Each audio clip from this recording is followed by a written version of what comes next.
अजीज तलबा व तालिबात अस्सलाम वालेकुम वरहमतुल्लाह। आज हमारी गुफ्तगू का मौजू है पंडित बृजनारायण चकबस्त।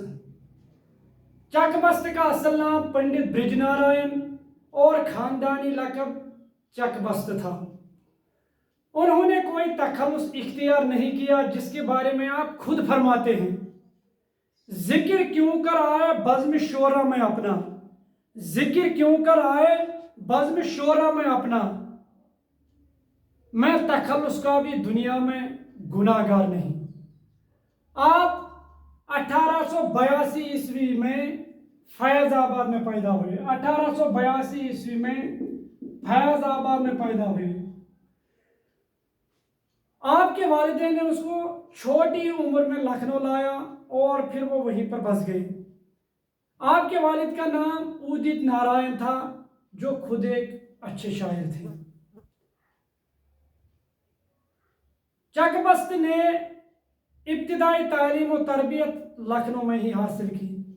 1905 ईस्वी में उन्होंने BA यानी बैचलर ऑफ आर्ट्स ग्रेजुएशन, जिसको हम बोलते हैं ग्रेजुएशन, और फिर 1907 ईस्वी में उन्होंने कानून की डिग्री यानी LLB हम जिसको बोलते हैं बैचलर ऑफ लॉ, 1907 ईस्वी में उन्होंने LLB की डिग्री हासिल की और इसके बाद आप वकालत का पेशा इख्तियार करने लगे और बहुत कम अरसे में आपका शुमार लखनऊ के बड़े वकीलों में होता था। एक 1926 ईस्वी में एक मुकदमे के सिलसिले में राय बरेली गई और वापसी पर जब रेलवे स्टेशन पहुंचे तो वहीं पर फालिज का हमला हुआ और फिर 1926 ईस्वी में आपने इंतकाल किया। तो इस तरीके से आप 44 साल की उम्र में इंतकाल कर गए। ये तो थी पंडित बृजनारायण चकबस्त की हालात जिंदगी। अब हम उसकी शायरी खिदमत पर बात करेंगे। पंडित बृजनारायण यानी चकबस्त एक फितरी शायर थे। उन्होंने अपनी शायरी का आगाज गजल गोई से किया और फिर हुब्बुल वतनी के जज्बे के तहत आप कौमी नज़में लिखने लगे। आपकी नज़मों में हमें मनाज़िर फितरत की अक्कासी, बेदारी वतन के जज्बात, आज़ादी की तड़प और दर्दमंदी के पहलू नुमाया नजर आते हैं।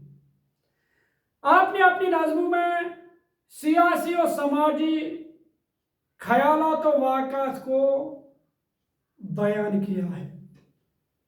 उन्होंने उर्दू नज़म को नए कौमी शऊर से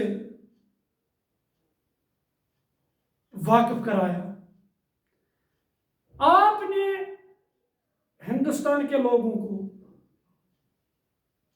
हुब्बुल वतन, इन्हें आपने अपने वतन के लोगों को हुब्बे वतन जज्बे के लिए उभारा है। इन्हें आपने अपनी नज़मों में हिंदुस्तान के लोगों को हुब्बे वतन के जज्बे पर उभारा है। जैसे एक बंद, अगली सी ताजगी है फूलों और फलों में, अगली सी ताजगी है फूलों और फलों में, करते हैं रक्स अब तक ताऊ जंगलों में,